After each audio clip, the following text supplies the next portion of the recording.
Good afternoon. I'm Glenn Hutchins, as I said, co-chair of the Brookings Board of Trustees. And on behalf of my co-chair, Suzanne Nora Johnson, who can't be with us today, it's my pleasure to welcome you to Brookings, which we consider to be the world's premier think tank. It's my privilege to have a responsibility for Brookings, which stands for quality, independence, and impact, whose research drives real results. Notably, Brookings is committed to nonpartisan scholarship. Our work is grounded in the proposition that sound policy starts with facts, thoroughly analyzed, rigorously tested, and thoughtfully applied to the world's most complex challenges. From a leader who exemplifies the Brookings mission. Over the course of his long career in Washington, President Biden has consistently shown his commitment to evidence-based policymaking. As we have done for over 100 years, our team has proudly contributed to the important work of the last 4 years. Our scholars helped with the CHIPS and Science Act, the Inflation Reduction Act, and the Secure 2.0 Act. To welcome President Biden, I'm delighted to introduce Cecilia Rouse, who has served as President Brookings for about a year now. Before taking this role, many of you probably know that she was chairman of the President's Council of Economic Advisors. We are thrilled to have recruited her to Brookings, though we owe the President an apology for poaching one of his finest. Dr. Rouse, the stage is yours.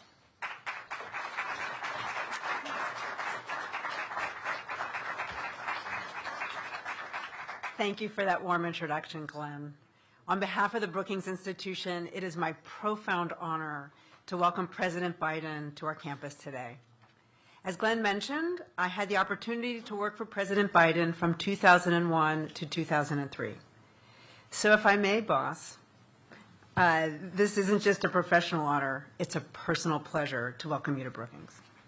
Over the years, our institution has had the privilege of hearing from several U.S. presidents, including John F. Kennedy, Johnson, Ford, both Bushes, Clinton, and Obama. President Biden's visit continues Brookings' proud tradition of promoting thoughtful discussions on the most pressing issues of our time with leaders from across the political spectrum. Today, President Biden will focus on one of those critical challenges, our nation's economy. Throughout his tenure, President Biden has prioritized long overdue investments in our country's infrastructure and its people, working to build an economy capable of addressing challenges such as inequality and climate change. His vision is rooted in the belief that a strong economy allows all Americans to contribute productively and earn a good living to support themselves and their families. An economy that works for all. This is the vision that President Biden will speak to today. With that, it is my great pleasure to turn the floor over to President Biden. Please join me in welcoming him to the stage.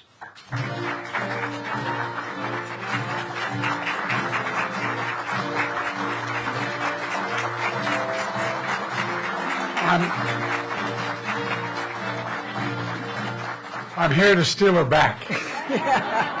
You're the best, Cece. Thank you. You really are. Thank you. Well, this is only a 400-page speech. You know, I wanted to talk about how the economy, and it is a daunting task to talk about the transition we're trying to initiate here. I want to thank you, Glenn. Thank you, Cece, for the introduction and for the leadership you served as chair of my Council of Economic Advisors. It's great to be back in the Brookings Institution. I started here 400 years ago as a senator. God, it's hard to believe that's long ago. Oh, I know, anyway. But, and then as vice president, and when I was thinking about running for president, I came here, and now as president. Last month, I spoke to the Economic Club of Washington, D.C. about the pivotal actions we took to rescue the economy from the devastating harm caused by the way, in my view, the pandemic was handled, and how we delivered immediate economic relief to those most in need. We got back to full employment, got inflation back down, managed a soft landing that most people thought was not very much likely to happen. Today, here at Brookings Institution, I'd like to talk about the pivotal actions we've taken to rebuild the economy for the long haul. You know, and how we're at a critical, in my view, moment in the direction of the economy is going to take. Next month, my administration will end and a new administration will begin. Most economists agree the new administration is going to inherit a fairly strong economy, at least at the moment. An economy going through fundamental transformation that's laid out a stronger foundation and a sustainable, broad-based, highly productive growth. And it's my profound hope that the new administration will preserve and build on this progress. Like most great economic developments, this one is neither red nor blue. And America's progress is everyone's progress. After decades of trickle-down economics that primarily benefited those at the very top, we've written a new book that's growing the economy, the middle out and the bottom up, that benefits thus far everyone. And this is going to be the test going forward. Over 16 million new jobs, the most in any single presidential term in American history. The lowest average unemployment rate of any administration in the last 50 years. 20 million applications for new business records. I mean, it's for new business, that is a record, I should say. Stock market hits record highs. I wish I owned a lot of stock. You know, the worst part of all this, I acknowledge it, Brookings. For 36 years, I was listed as the poorest man in Congress. What a foolish man. Anyway, 401ks are up.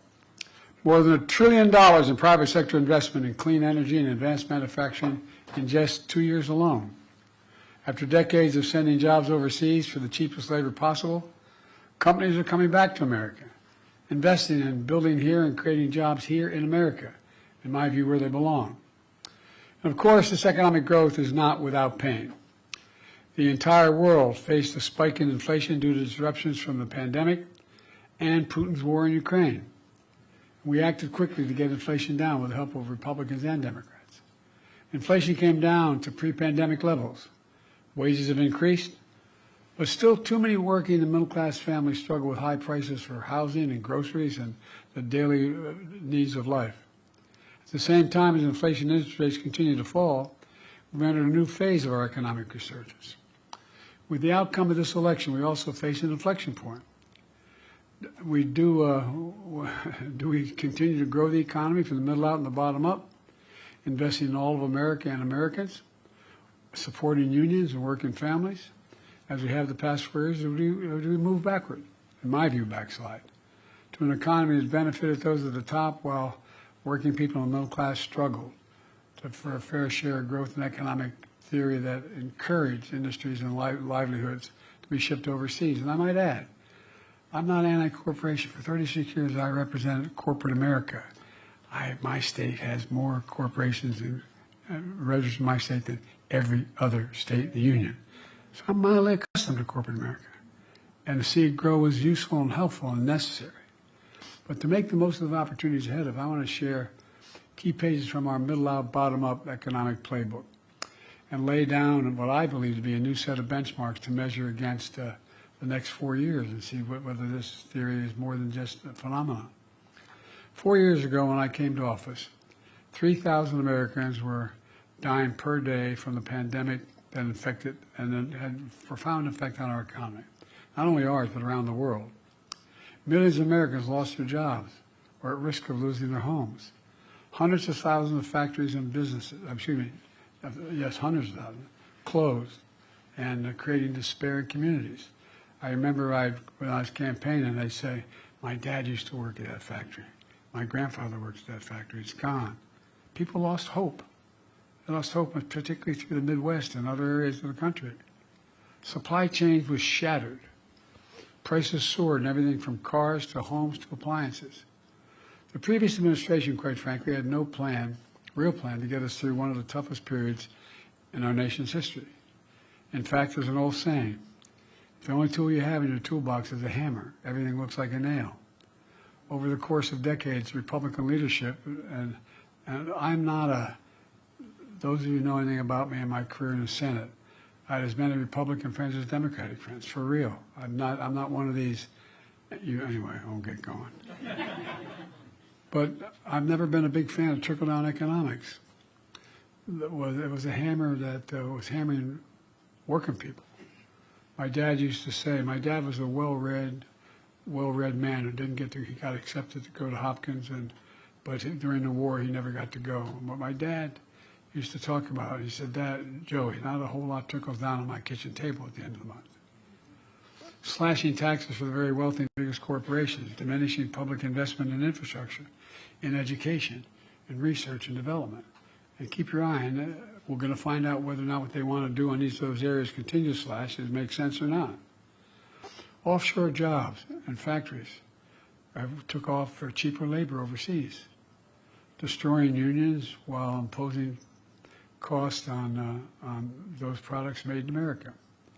And despite the mythical reputation to pay for itself, trickle-down economics deeply worsened our fiscal outlook, in my view.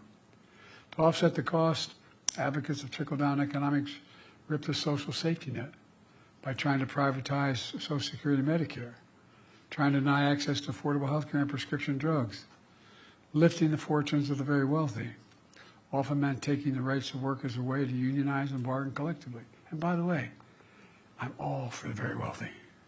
I'm not joking. You can make as much money as you can, good for you. But everybody's got to pay their fair share. It may rewarding short-termism in pursuit of short-term profits, extraordinary high executive pay, instead of making long-term investments in many cases. As a consequence, our infrastructure fell further behind. A flood of cheap imports hollowed out our factory towns. Remember Infrastructure Week? We had Infrastructure Week for 4 years and nothing got built. Well, everybody said when I wanted to have an infrastructure bill that mattered, over $1.3 billion, we'd never get it done. We got it done.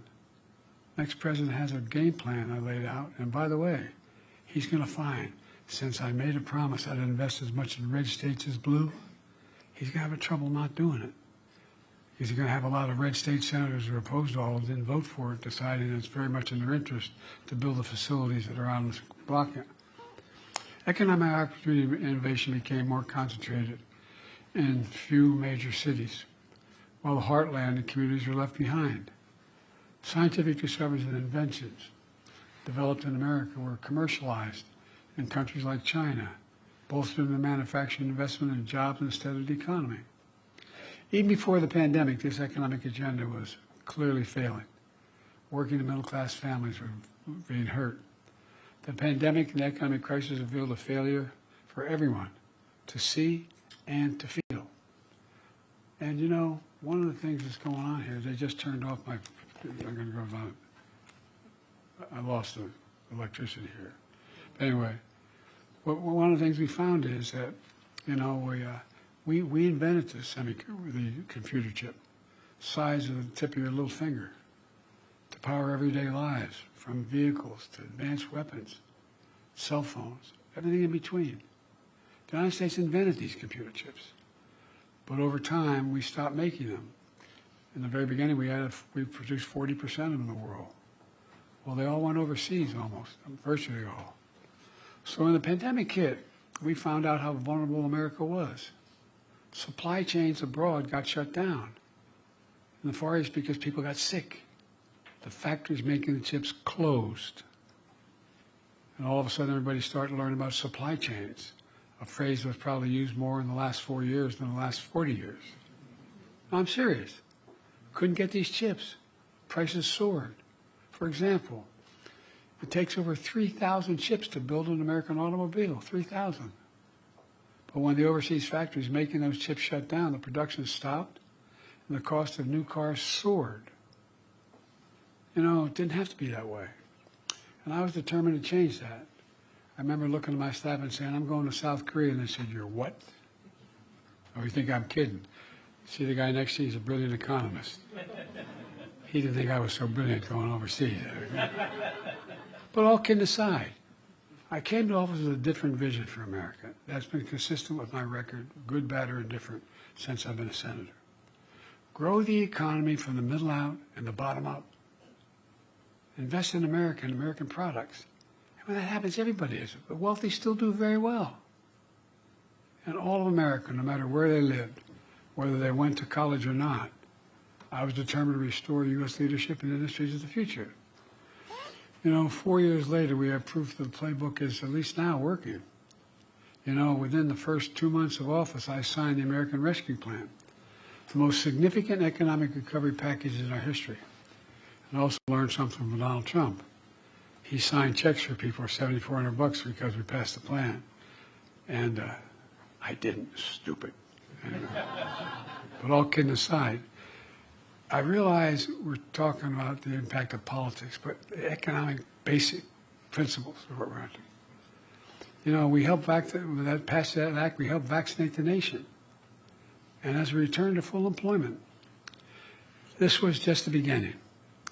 We understood we needed long-term investments for the future. Investing in America agenda, which includes my bipartisan infrastructure law, CHIPS and Science Act, the Inflation Reduction Act. Together, they mark the most significant investment in America since the New Deal. And that's a fact. I mean, whether it's good or bad, that's a fact. The Inflation Reduction Act alone is the most significant investment in climate and energy ever anywhere in the entire world. We were told we couldn't get it done. We got $368 billion. We make these investments. When we make them, we buy America. Buy American has been the law of the land since the 30s. I won't go back, it takes too much time. But you go back to the laws Lincoln, my lord. You go back to the laws that Roosevelt passed about allowing unions to resist being stepped on and organized. Well, there's a provision, a Buy America provision. I was a senator a long time. I thought I was pretty informed. I didn't know it existed. And by the way, former presidents didn't know. If they knew, they didn't say anything about it. He says the money that the president authorizes the Congress to spend should be used by the president to hire American workers and buy American products.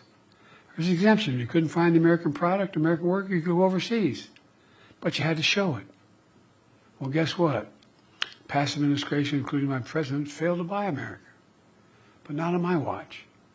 We're modernizing our roads, our bridges, our ports, our airports, our clean water system, affordable high-speed internet systems, and so much more. And by the way, if you think about the high-speed internet systems, they're as consequential to farmers as electricity was during the administration of Roosevelt.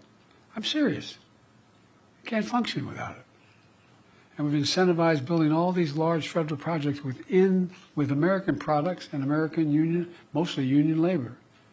New pathways into these jobs, including a record number of registered apprenticeships that we've made sure occurred. As I noted earlier, when I came to office, semiconductor manufacturing had moved overseas. I was determined to bring it back, so we wouldn't be at the end of the supply chain, but at the beginning of the supply chain. And that's what we've done with my CHIPS and Science Act, which has attracted $350 billion in private sector investment in America, including from Korea and from Taiwan. I remember when we went to digress, I shouldn't because of a long speech, but to digress just a moment, went to South Korea. And I met with Yoon and I met with Samsung. I said, why are you making this billions-dollar investments in what they call the Field of Dreams outside of Columbus, Ohio? He said, because you have the most capable workers in the world, and it's the safest place in the world for me to make my investment. These investors are building what they call new fab. You all know this, but a fab is new factories, but they're these giant things, big as football fields. And guess what? When they're built, they employ thousands of people. And guess what? The average salary, $102,000. And you don't need a college degree to do the job. These investments, massive chips factories, these fabs, these size of several football fields. As I said, in the Field of Dreams from all across America, from New York to Ohio to Arizona. I mean, you know, and when I ask these companies why they're investing, again, not a joke. I give my word, and you all know that. You're businesswomen, man. You all know it. They say we have the most qualified workers in the world. Everybody thinks that, you know, I have trouble with my union friends. They're not very good salesmen for themselves. Everybody thinks, the average person out there thinks, to say, I want to be an electrician. 5 years later, as an apprentice, you can become an electrician. Look, the CHIPS investments are creating over 125,000 jobs so far.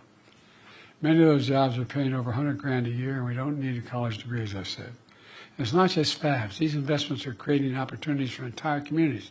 Small businesses creating even more jobs when they move. When you build, for example, you build one of these fabs, whether it's in Syracuse or wherever, they're all over the place. Guess what? You know what happens? They end up building drugstores, coffee shops, automobile dealerships. They build entire communities because thousands of people move in who can afford to live a decent life. In fact, and we knew in the beginning, this wasn't going to come to fruition in my campaign, my administration. It takes time to get this done. But watch 2, 4, 6, 8, 10 years from now. We'll soon be the only economy in the world to have all 5 of the major chip companies operating in the United States of America. It's not only creating thousands, it will create thousands of jobs and good paying jobs, building chips factory, but also creating those jobs for workers installing more solar panels, batteries, selling more electric vehicles than ever before. You know, that's a construction boom and manufacturing boom all across America. It's just going to continue to pick up with the billions of dollars being invested. When faced with unfair practices from abroad, we've taken a tough but targeted actions on behalf of the American worker, American businesses, and factory towns. You know, we know the pandemic and Russian war in Ukraine and inflation created enormous pain and hardship all across America. It's true for every major economy in the world. But we took aggressive action that brought prices down. For example, after Russia's invasion of Ukraine, causing gas prices to spike globally, I ordered the biggest release of ever in our Strategic Petroleum Reserve. That's all that you all know. Most people listening wouldn't, but that's all that oil we've saved up. And we challenged the oil and gas companies to take their record profits and invest more in production. Invest more in production. Today, American energy production is at record levels, including in oil and gas production. Gas prices are down to $3. $3, below the price before Russia's invasion. In addition, we've successfully pushed back all the oil released at a much lower price, and we've refilled the facilities, making the taxpayers in the process $3.5 billion.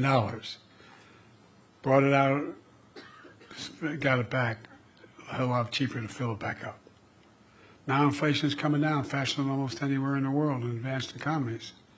As inflation eased and the strong labor market persisted, inflation-adjusted wages and incomes began to rise. Average after-tax income is up almost $4,000 than prices on average for average Americans.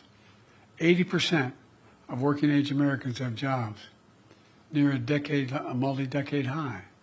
We're creating a record jobs. 60% of all Americans who chose to pursue a four-year degree, who chose not to pursue a four-year degree.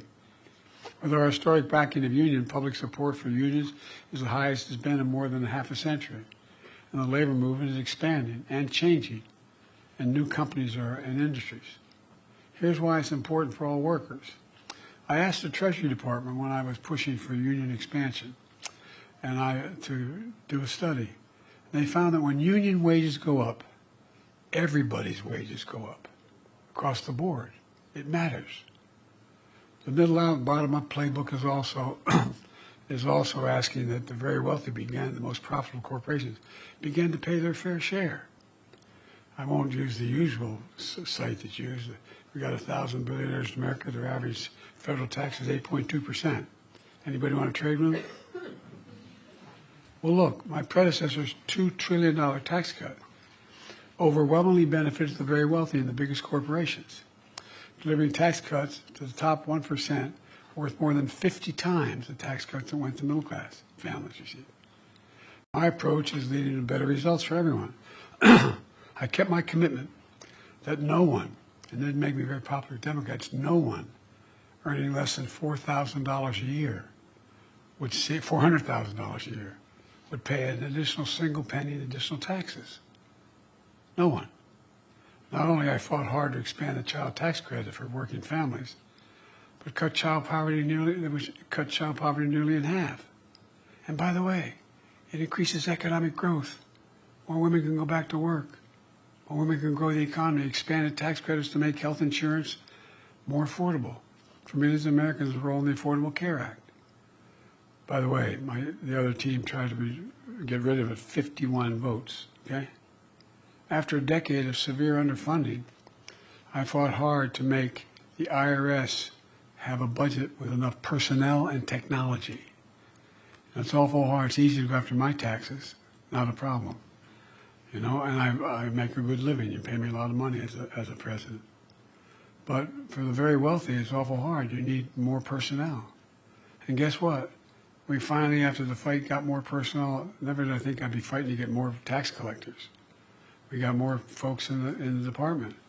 Result, the IRS has already collected over $1 billion in unpaid taxes from the super wealthy that had not been paid in the past. Look, folks, our economic playbook also includes increasing fair competition. I'm a capitalist. But capitalism without competition is not capitalism, it's exploitation. But not on my watch. My Inflation Reduction Act took on Big Pharma, reduced the price of insulin for seniors with diabetes to pay only $35 a month until close to the average of $400 a month. You know, when I was trying to sell this to the American public, I'd go around the country doing town meetings and say, anybody has a prescription from a major drug company in America? Come with me, get an Air Force One. I will take you to Toronto, to Berlin, to Rome, to anywhere in the world. I'll get you that same exact prescription from the same exact company for somewhere between 40 and 60% less. Well, the Inflation Reduction Act also finally gives Medicare the power to negotiate lower drug prices for seniors across the board. It's already passed. Starting next month, out-of-pocket prescription drug costs for seniors, total prescription drug costs, we capped at $2,000 a year, no matter how much they spend, no matter how expensive their drugs. And you all know it, because some of you, like me and others, have lost families to cancer and cancer treatment. Those drugs, cancer drugs, cost $10, $12, $14 thousand dollars a year. These other reforms not only save seniors money, not only saves the patient money, but guess what? It saves every one of you taxpayers money, because the federal government is not paying out $160 billion over the next 10 years that it had to pay now. Because they're not paying that, they're paying $35, not $400 for the prescription. Exorbitant prices of pharmaceutical companies have been charging. We're also lowering costs by eliminating junk fees. Junk fees are those hidden costs that can add up to hundreds of dollars for the average American family. You know, hidden costs like excessive banking overdraft fees. So I didn't realize I had the power to do this, but we brought them down from average of $35 a month for an overdraft to $5 a month. Cost the banks a lot of money, but it was fair. $35, deal with the overdraft. And in addition to that, there's late fees for credit cards, apartment application fees. I know most of us don't even look at that, but just to apply. Hidden hotel fees or family seating arrangements on flights. A lot of you got that one down. I don't know about all of you, but maybe it's the Irish in me, but I hate being played for a sucker. No, I'm serious. People get angry when they find this out. Fair competition is especially important for small businesses that have been crushed by decades of concentrated corporate power. That's important because small businesses represent nearly 50% of the entire GDP of the American economy. Because of our policies and confidence of entrepreneurs in the economy, we've seen 20 million, since I became president, 20 million new business applications during this administration. The most of any presidential term in history, a record. Black businesses ownership is doubling. Hispanic business ownership is up by 40% since the pandemic. Share of women in business is also on the rise. It all has benefited not just those groups, but all of the economy. Every single application for a new business license is like an act of hope, a confidence. There's so much more from our playbook. Bottom line is, in 4 short years, we've come a long way. Excuse me, my cold, if I apologize. From the crisis we inherited, we not only beat the pandemic, we broke from the economic orthodoxy that has failed this nation, in my view, for a long time, a theory that led to fewer jobs, less economic growth, and bigger deficits. I had a fundamentally different theory. My theory was the strongest economy is built from the bottom up and the middle out, from the middle out and the bottom up, not the top down. And the best way to build in America was to invest in America, invest in American products, invest in American people, not by handing out tax breaks to those at the top. And I'm not looking, look, I won't get in, we can talk about taxes. But it was long past time for America to make a generational investment in our infrastructure, in our manufacturing base, in the technological edge in our clean energy future. I know it's been hard for many Americans to see, and I understand it. I just trying to figure out how to put three squares on the table. But I believe it was the right thing to do. Not only to lift America out of economic crisis caused by a pandemic, but set America on a stronger course for the future. And we did that. We don't take my word for it. Here's how Time magazine and other commentators describe the economy I'm leaving to my successor. And there's a number of these quotes. President-elect Trump is receiving the strongest economy in modern history, which is the envy of the world. I'm going to say something outrageous. I know a fair amount about foreign policy. I've known every major world leader for long, been around for 500 years. I know these guys. And I don't know anybody who wouldn't change their economy with ours. Can you think of one, any major nation? Says, I want to trade. I don't want to trade. I'll keep mine. I like what I'm doing. Let me close with this. By all accounts, the incoming administration is determined to return the country to another round of trickle-down economics and another tax cut for the very wealthy that will not be paid for, or if paid for, it's going to have a real cost, once again causing massive deficits or significant cuts in basic programs from healthcare, education, veterans benefits. On top of that, he seems determined to impose steep universal tariffs on all imported goods brought to this country, on the mistaken belief that foreign countries will bear the cost of those tariffs rather than the American consumer. Who do you think pays for this? I believe this approach is a major mistake. I believe we've proven that approach is a mistake over the past 4 years. But we all know in time what will happen. I've never agreed with Ronald Reagan's approach to the economy, although I got along with him very well. But I did agree with something he said. President Reagan said, and I quote, "Facts are stubborn things." Facts are stubborn things. They are. Here are the facts. A set mark of benchmarks, if you will, that we should measure the success or failure of our next 4 years. During my presidency, we created 60 million new jobs in America. Will the next president create jobs, or like Herbert Hoover, be the only president to lose jobs in his administration? During my presidency, will we see the lowest average unemployment rate of any administration in 50 years? Will the unemployment be higher or lower in the next 4 years? We have had a strong economic growth of 3% on average on a yearly basis. Will the next president have a stronger or weaker economic growth? And inflation. Yes, inflation. We're battling through worldwide effects of the pandemic, Putin's war in Ukraine, and supply chain disruptions. I'm leaving the next president with an inflation rate that's near 2%. Where will inflation be at the end of the next president's term? Look, these are simple, well-established economic benchmarks used to measure the strength of any economy, the success or failure of any president's 4 years in office. They're not political or rhetorical opinions. They're just facts, simple facts, as President Reagan called them, stubborn facts. And one more fact as I prepare to leave office. You know, there is no country on earth better positioned to lead the world in the years to come than America. Think about it, what stunned me. And again, I'm going to say something outrageous. I have as much experience in foreign policy as any president in history of the United States has had. The chairman of the Foreign Relations Committee, anyway, I spent a lot of time. I know all of them. Well, the decisions we make over the next 4 years have been transformative of the nation. But I tell you what stunned me, and I'm not being a hyper-American here.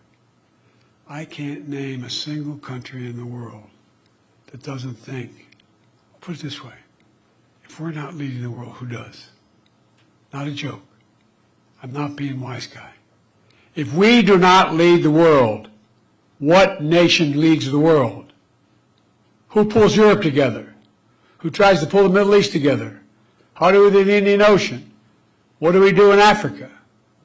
We, the United States, lead the world. And you all are extremely experienced women and men. You know many of these leaders. You know many of these countries. Find me one that says we're not, or wish we weren't. Look, my hope and belief is that the decisions and investments are now so deeply rooted in the nation, that's going to be politically costly and economically unsound for the next president to disrupt, to cut or cut. You know, some of my friends in the Republican Party, when I do States of the Union, who holler and like, you know, those things. They're against all the things we did. Keep your eye on them. Tell me what they want the programs we voted for them to cut in their states. Show me the most conservative Republicans willing to take away the factories that are going to be built in their states. Going to be interesting. Going to be interesting. Look, I pray to God, because I think everybody has an opportunity to reconsider their growth. I pray to God the President-elect throws away Project 2025. I think it would be an economic disaster for us in the region. In fact, consider one additional fact. The historic investments we made went to more red states than blue states. Not a politically smart thing to do, and I knew what I was doing. I knew people would be angry. But the reason the red states, and they need it more, because of the decisions they made. Decisions they made. And geography. Will the next president stop a new electric battery factory in Liberty, North Carolina? Will create thousands of jobs? Will he shut down a new solar factory being built in Carterville, Georgia? Are they going to do that? You know, will we deny seniors living in red states $35 a month insulin? I believe the only way for a president to lead America was to lead all of America.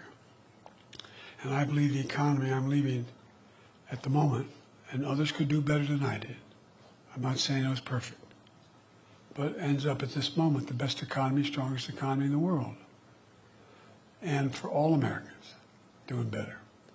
So we got a lot to do. And I'm leaving the presidency, but I'm not going away. Bad news for you all. Because I think we got to bring this country back together. When I announced my candidacy for president, I said I was running for 3 reasons. One was to restore the soul of America. Just decency in the way we treat one another. Politically, the way we treat one another. I know you know that back when Pat was around and others, we had vicious fights. We'd go and sit down at lunch together in the Senate dining room. Taking more of your time than I should, but one of the things that I realized when I was vice president, Barack wanted me because of my background in foreign policy and my ability to work in the Congress very well. And so about 6 years in, I decided to go up to the Senate dining room, I'm president of the Senate, to sit at the table where Democrats and Republicans sit together and began to listen again, just talk to people. Well, guess what? No place to go. You've been to the senator's dining room where they take you into the room where you can eat with other senators and other people. But right, the doors on the left of that elevator are private dining. It used to be a long buffet table. You walk in, a long table sitting, I guess, 16, 18 people on the right, parallel with the table, and you walk through an archway, and there's a table going the other way. One was a Democratic table, one was a Republican table. And when there weren't enough to sit at any one table, then they all sit together. It's hard to really dislike an individual that you strongly disagree with when you find out his wife is dying of breast cancer, or he just lost a child, or he's having serious physical problems himself. We knew each other. I really mean it. Barack used to drive Barack crazy when we met every morning at 9 o'clock, and with his last priest, we'll talk to one another when the day ended. And always he said, I know. All politics is personal. But it is. It is. I watched Teddy Kennedy and Jim Eastland rip each other apart on the floor and then go down and have lunch together. So one is to restore the soul of the country. The second thing to do, I was trying to do when when I ran, was to begin to restore the middle class, to focus on people most in need. And thirdly, was to bring the politics together again. Again, we don't have to agree with one another, but we sure in hell have to stick with the system that's allowed us to strongly disagree and yet keep within the confines of the admonitions of the Constitution. I've taken much too much of your time, and I apologize, but you're among the most informed people in Washington. And I would really appreciate down the road here a little bit any constructive criticism you have, and I'm sure you have some. All right, thank you so very much for having me.